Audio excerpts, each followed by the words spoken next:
Hello everybody and welcome to This Upbeat Life, the show where we take a light-hearted look at life and go on a journey to find out how people stay physically and mentally happy. I'm Simon JJ Green and I'll be interviewing ordinary, bog-standard people as well as looking at the latest in wellness, health science, nature and the quirkier side of the health and wellbeing industry. Now, let's get cracking with today's episode. Hello and a warm welcome to episode 20 of This Upbeat Life. And it's a warm welcome in more ways than one, as I've managed to schedule this recording on the hottest day of the year so far, a balmy 36 degrees plus just outside London in the UK, as I sit here in my boxers. Good job this is an audio-only podcast, I can hear you say. It's almost as if something has happened to the global climate. I mean, surely it can't have been screwed up by humans. Oh, and if you hear the sound of an ice cream van in the background, I'll be gone, and you'll have to wait until I get back with my cornetto. Chocolate, obviously. So, just before I kick off, I had to get a World Cup football reference in there. I wanted to do a shout out to the masses of subscribers on my YouTube channel, all 7 of them. If I have subscribers on any other platforms, I don't know how to find out. Anyway, hello to Matt at the Connaught Club, to Alicia, Zine, and to Dave and his family. And a sincere thank you to all the listeners who take the time to tune in. If I have missed your name out, just leave me a voice note and I'll feature it in an upcoming show. And I'll tell you how you can leave a message at the end of the episode. Right, let's get cracking with today's show.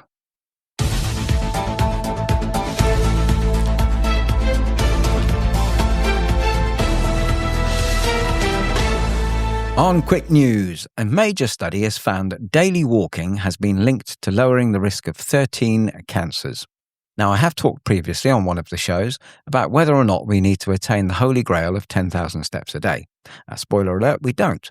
But on one of my favourite sites, sciencealert.com, they have looked into it a bit further. So, the information is based on the findings from the Oxford NIH study reported by Science Alert and published in the British Journal of Sports Medicine. Now, if you're anything like me, you'll have spent at least some portion of your adult life searching for the secret to good and lasting health. And apparently it's not whiskey. You've been searching for that magical supplement, the revolutionary biohack, the ancient wellness ritual discovered by Tibetan monks wearing flip-flops living halfway up a sacred mountain. But then science comes along and says, actually, old chum, have you tried walking? That's it, just plain one foot in front of the other. Good old Shank's pony, which I have discovered is called Shank's mare in the United States, just to be difficult. You know, that thing you've been doing since you were literally a toddler.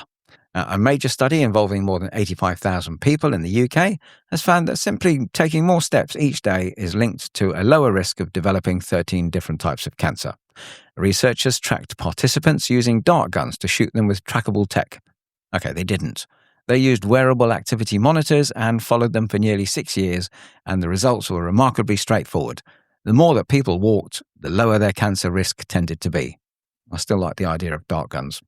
But before anyone starts imagining military-style power marches through Leicester Square or Covent Garden, the researchers discovered something a bit reassuring.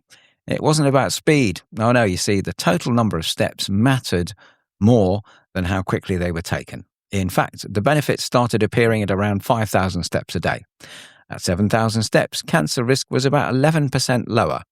At 9,000 steps, it was roughly 16% lower. Beyond that, the benefits just sort of leveled off somewhat.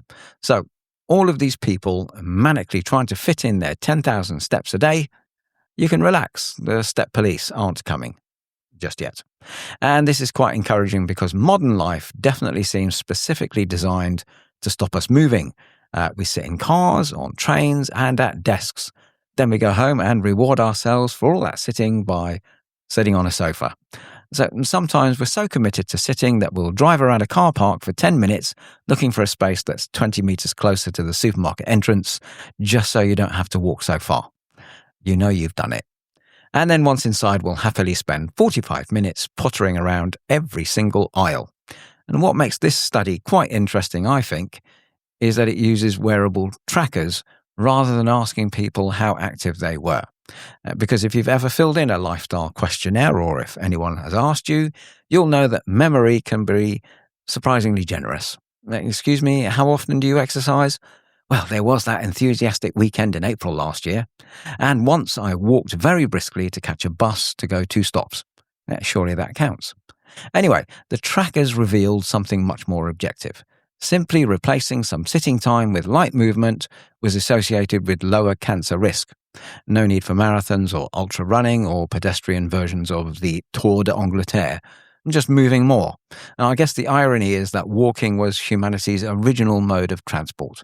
For thousands of years, if you wanted to get somewhere, you got off your butt and you walked. There was no choice. In fact, things have gotten to the stage where people have little things on their wrists that vibrate and tell them to get off their backside and walk the dogs. Oh, okay, that's just me. Personally, I blame the invention of the wheel. Now, one of the nicest aspects of walking, though, is that it does sneak exercise into your life. A stroll during lunch, taking the stairs, walking while on the phone, parking slightly further away. These tiny changes all do add up.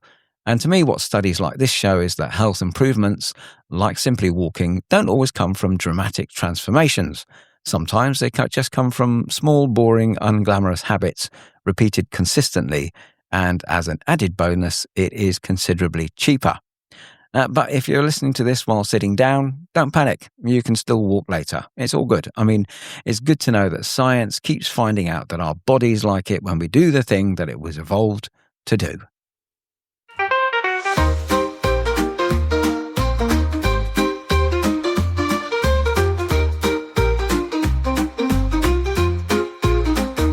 And on the real deal, forest schools and the astounding benefits on child development. You can picture the scene. There's a group of children are gathered around a campfire in a woodland clearing. One is carefully whittling a stick, another is building a shelter from branches, and a third is examining a beetle with the concentration of a detective investigating a major crime.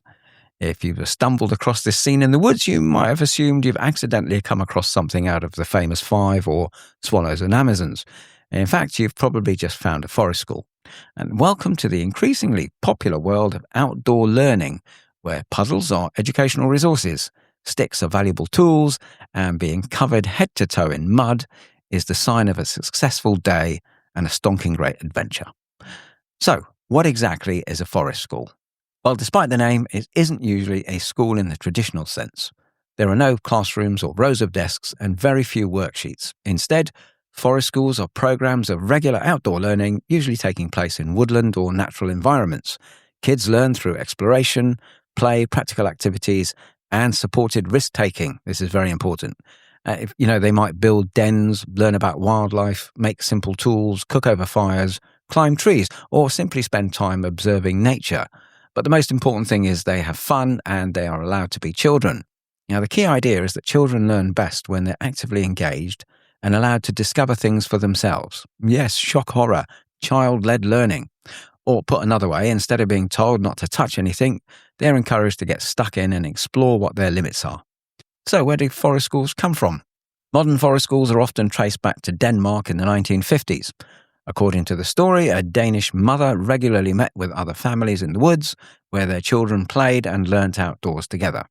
The idea grew into a recognised educational approach known as forest kindergarten. In the 1990s, a group of nursery staff from the UK visited Denmark and were impressed by what they saw. They brought the concept back home and forest schools began spreading across Britain.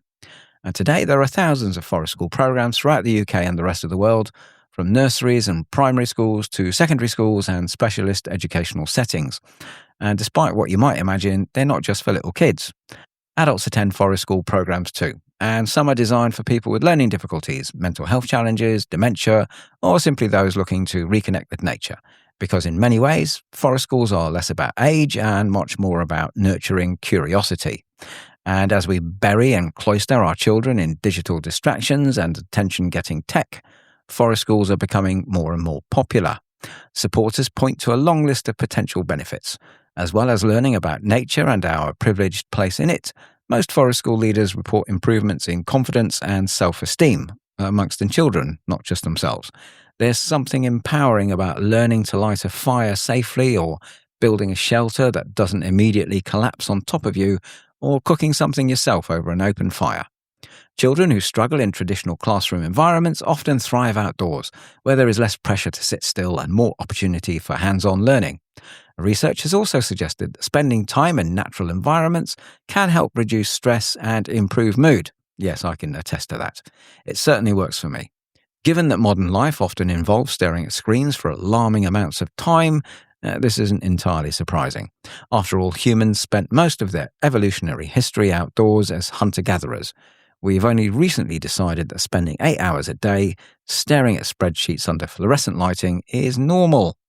See, forest school outdoor activities also help develop problem-solving skills, resilience, very important, teamwork, communication, and independence.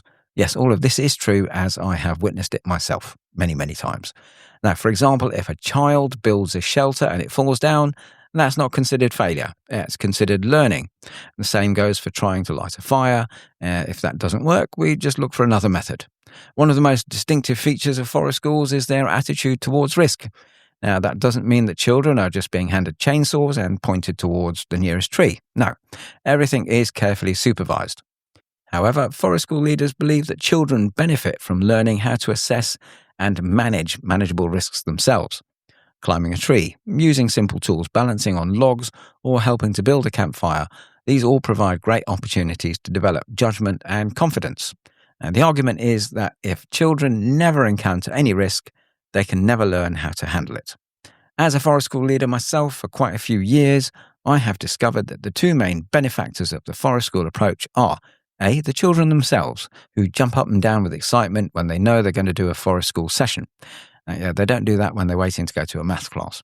And B, the parents of children who come along to help out. They discover their inner child and become enablers for their own children as they discover the wonders of nature and learn some new skills themselves to boot. But of course, not everyone's convinced. Like any educational movement, forest schools have their critics. Some question whether the benefits are sometimes overstated. Well, they're not. While there is a growing evidence supporting outdoor learning, researchers often point out that the more long-term studies are needed to fully understand the impact. To me, it's obvious that these people don't have kids and have never been in a forest. There are also practical concerns. British weather for one. Though, as we are fond of saying in forest schools, there's no such thing as the wrong weather, just the wrong clothing. Though to be honest, and being British, we'd say that in a hurricane. But there's no denying that the popularity of forest schools continues to grow, perhaps because they tap into something that many people feel is missing from modern life. For the little munchkins to be allowed to get their hands dirty without immediately reaching for antibacterial wipes and a hazmat suit. I'm always bemused myself and stunned into silence, which is not a good look for a podcaster, I know, by the number of children who tell me they're not allowed to play outside in case they get dirty. So, whether you're 5 years old or 55, playing with sticks and in the mud is a tradition worth preserving. And just for good measure, I asked the amazing people of Reddit and Threads if their kids used forest schools and if it had made any impact on their child. And I'll read out just a few. Twinkle Dots says, our primary school is a beach and eco school, and we have outdoor provision, which is like forest school for the kids. Even the big kids, which are year 6, love being outdoors and will happily dig or whittle, or build dens, toast marshmallows, even though they are too cool for school, especially at this time in the school year. It's definitely a huge thing for the kids and their well-being. And then Destria says, we do a stay and play type forest school once a week with my 2-year-old. He absolutely loves it and gets so much out of it, like he's learnt the names of trees and flowers. He understands how to saw wood, and he's been learning fire safety, etc. And then Dairy Farmer Fighter. My little one went to a forest school preschool and we all adored it. They went every day to play with nature and go for walks. They have a large kitchen garden now, so the kids. And then we have Dairy Farmer Fighter. My little one went to a forest school preschool and we all adored it. They went every day to play with nature and go for walks. They have a large kitchen garden now, so the kids grow their own veg. And then Accomplished Rice 7427, my oldest son and I attended forest school every Friday morning from when he was 18 months until he went to school. Some of our absolute best memories are things that we did there. Campfire cooking, learning to use tools, learning about the plants and animals. In my opinion, there is no one who wouldn't benefit from it. And then Don't Catch the Pigeon says, My eldest loved going and would still go today if there was one for his age that ran outside of school times and didn't require a second mortgage to attend. My youngest enjoyed it as long as it was dry and he was in the right mood, but that's sensory issues rather than forest school. They both love tablet time and will vegetate for hours if given the choice, but they rarely talk about the games and the plays or the shows that they watch with anywhere near the same enthusiasm as the days we spend wandering about woodland. So as a forest school leader myself, I would just like to point out that being in the woods is free of charge, by the way. Being in the woods with someone who knows what they're doing, with kids, yes, there might be a small cost attached. And finally, on the topic of forest schools, that is just awesome. Horny Cabbages says, now see, I don't make these usernames up, our autistic son attends forest schools 1 to 2 days a week. It literally changed his life. Regular school made him incredibly unwell. So there you have it. Forest schools for the win.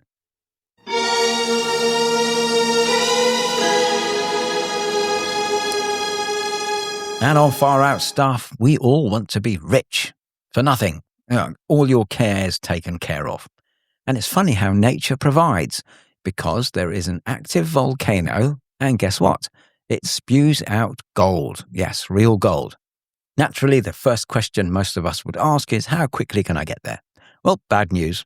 This particular volcano is in Antarctica, which means that before you've even thought about becoming a millionaire, you've got to survive temperatures that make a British winter feel like a week in Benidorm. I've got fondish memories of old Costa del Essex, but I digress. Now, before you all nip down to the garden shed, get a bucket, strap on your snowshoes and assemble your huskies to make your millions, there is one thing you should know. The gold is spewed out as volcanic gold dust inside a toxic freezing gas cloud. And nature would like to further troll you by making collection even more difficult because the gold is ejected as microscopic particles. The volcano is called Mount Erebus, and it's one of the strangest places on Earth. Standing nearly 3,800 meters high, it's the southernmost active volcano on the planet and has been continuously active for decades. It sits on Ross Island, not far from Antarctica's McMurdo Research Station. Scientists have been studying it for years because it's one of the very few volcanoes on Earth with a persistent lava lake bubbling away in its crater. Of course, normal volcanoes like to spew out things you'd rather avoid, like lava, ash, toxic gases, maybe the occasional flying rock the size of a family car. But Mount Erebus likes to be different. Researchers discovered that the volcano emits crystals of metallic gold in its gas plumes. In fact, estimates suggest it releases around 80 grams of gold every day, which at the time of recording is about £8,000 or 10,500 of Uncle Trump's dollars. You can almost imagine the advert, can't you? Do you want unlimited free gold? Simply travel to the most remote continent on Earth, climb an active volcano and collect it from freezing volcanic gas. Easy peasy. But Mother Nature hasn't finished with you just yet. Of course, there's a catch. The gold isn't coming out as handy gold nuggets. Oh no. It's released as microscopic particles, some smaller than a human hair, and they're scattered over vast distances. In fact, traces of the gold have been detected hundreds of miles from the volcano. But Mount Erebus itself is remarkable, even without its treasure of gold. Its lava lake has been bubbling away since at least the early 1970s, making it one of the most long-lived lava lakes on Earth. God, try saying that after a couple of shandies. Scientists study it because it offers a rare window into what happens inside an active volcanic system. But unfortunately, nobody's getting rich. The gold is far too diluted, far too dispersed, and far too difficult to collect. And as an added bonus, Antarctica's environmental protections means that commercial mining isn't on the cards. And honestly, if a volcano wants to shower Antarctica with gold dust while surrounded by penguins, glaciers, and temperatures capable of freezing your eyebrows together, perhaps it's earned that right. Besides, not every volcano can say it's sitting on a fortune and still be impossible to cash in. As always, you lovely people, if you've enjoyed today's episode, or in fact any of the other shows, I would appreciate it if you could like, subscribe, and share. Also, new to the show, I have something called SpeakPipe, which allows you to leave voice notes. If you have something you would like to share, you can leave a message by following a link in the show notes, and I'll play it in one of the upcoming shows. Until then, ladies and gentlemen, boys and girls, I bid you adieu. And that's it for today. Thanks for listening, everybody. As always, I'd appreciate it if you could like, follow, and subscribe to my show, This Upbeat Life, so I know I'm on the right track. And even better, leave a review and share it with your friends. Until next time, remember, happiness is the best medicine. Cheerio.